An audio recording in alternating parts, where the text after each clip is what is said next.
Hey everyone. Hope you guys had a great spring break. Enjoyed the time with your family. Hopefully you got to go outside, do something, learn something new.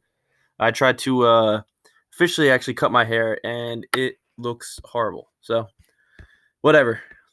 I guess I'll fix it later.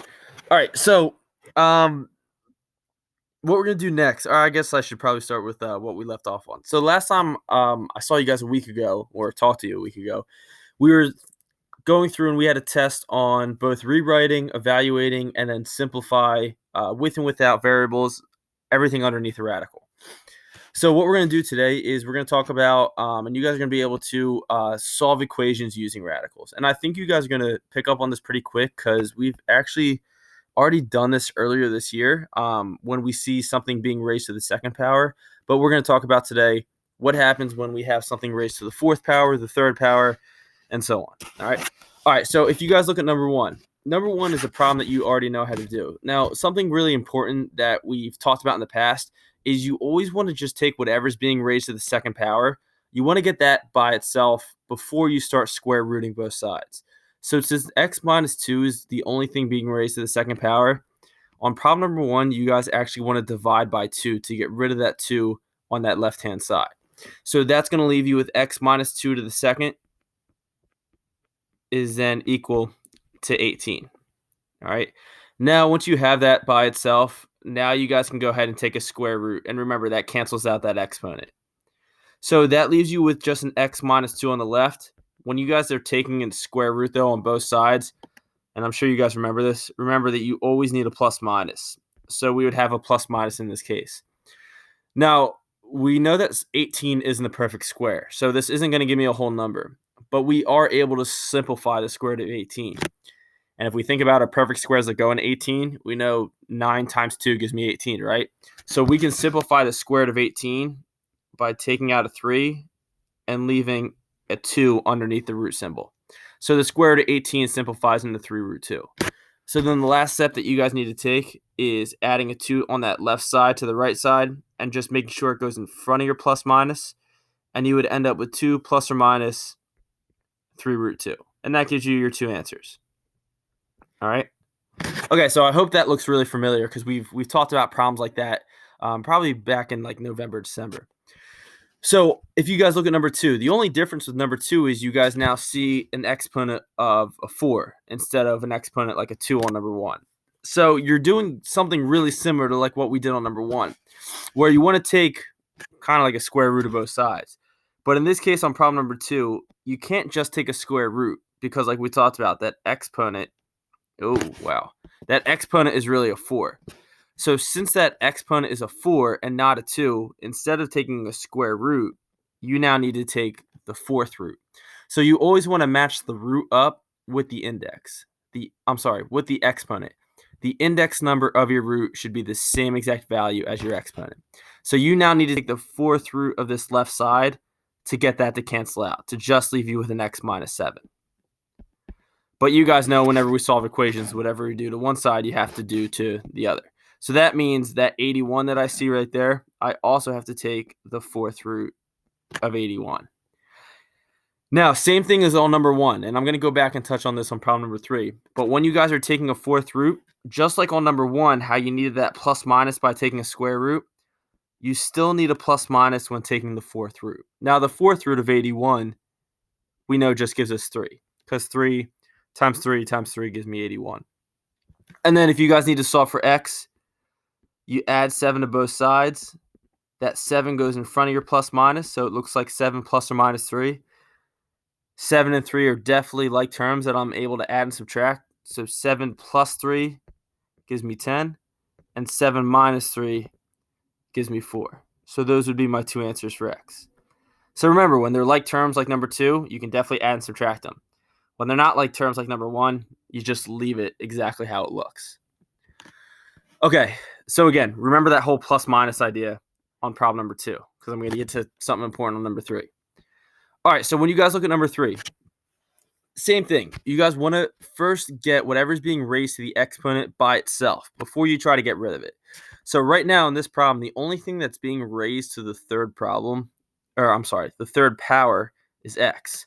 So we want to go ahead and first subtract 5 on both sides. So that'll leave us with 2x to the third is equal to negative 16.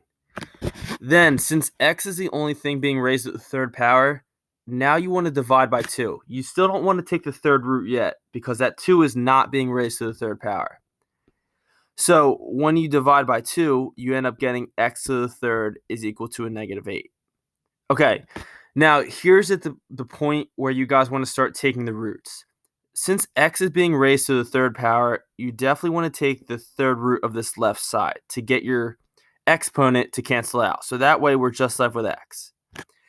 And whatever we do on the left, we just talked about, we definitely do to the right. So I also want to take the third root of negative 8. Now, you might think to yourself, all right, well, since I'm taking the root of a negative number, I need that imaginary number, that imaginary unit I. And that's not necessarily true. Anytime that you guys are taking an odd root, you do not need a plus minus sign. So in this case, I'm not going to have a plus minus at all. But I know that the third root of negative 8 is actually negative 2, because negative 2 times negative 2 times negative 2 gives me negative 8. So this would just be x is equal to negative 2. All right. All right. So I guess to kind of sum this up, when you guys are going through and you're solving using radicals, anytime that you take the even root of both sides, like we did on numbers 1 or number 2, you definitely need a plus minus sign. So if you take a square root, or you take a fourth root, or you take a sixth root, you're going to need that plus minus sign. If you take an odd root, like we just did on problem number 3, you're just going to leave whatever sign is there in your final answer. So since that was a negative 8, we just left it a negative 2. If it was a positive 8, we would have left it as a positive 2. But you are not going to have a plus minus. You're just going to keep whatever sign's there as your final answer. So again, if you're taking a third root, a fifth root, a seventh root, 17th root, it doesn't matter. As long as the root is odd, leave that sign there. You're not going to need a plus minus. Okay. All right. So the only other thing that I wanted to show you guys is, obviously we know when we can take roots of both sides, what's going to happen. But what happens when there's already roots in the problem? How do we possibly get rid of those roots to solve for just x? Okay. So the last two we're going to look at are 4 and 5. When we actually see that we have roots starting in the equation and we're going to get x by itself.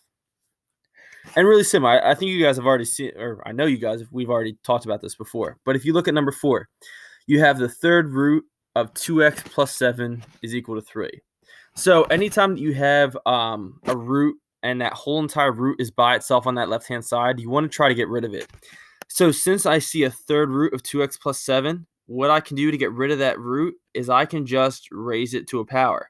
And I can raise it to the third power, because the third root and the third power will cancel. And that'll just leave me with a 2x plus 7 on that left side. It's actually kind of like the opposite of exactly what we did on problems 1 through 3. But like we just talked about, whatever you guys do to the left side, just make sure you do to the right side. So that means that 3, sorry, I know those parentheses are really messy, but that 3 also has to be raised to the third power. And 3 to the third power ends up giving us 27. And once you guys have that radical wiped out, now you're just going to go through and solve your normal equation. So you would subtract the 7 first to get 2x is equal to 20. And then getting x by itself, you just want to divide by 2. And you would have x is equal to 10. And that would be your final answer. All right. The only thing you guys got to be careful of is like a problem on number 5. Just make sure you don't actually raise anything to a power until you get that root by itself on that left side. So in this case, since you have you have 4 times the fifth root of x minus 3, you want to actually go through and on both sides divide by 4 first. So when we divide by 4 on both sides, that's going to get rid of that 4 on the outside and just leave us with the fifth root of x minus 3 is then equal to a negative 2. Now, since that root is by itself, now we want to actually take that left side and raise it to the fifth power. So on my left side, I'm just left with an x minus 3. But then when I raise -2 to the 5th power, remember, since it's a -2 to an odd power, it's going to stay negative. And in this case, it's actually going to give us a -32. And then when I go through and I add 3 to both sides, I end up getting x is equal to a -29. All right. All right, so those are the two different kind of situations when you guys are seeing roots in your equations or just a power in your equation, how you're going to go through and solve for x. So I have a little assignment for you guys to complete today.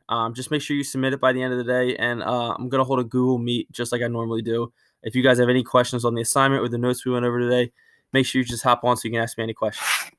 All right, bye.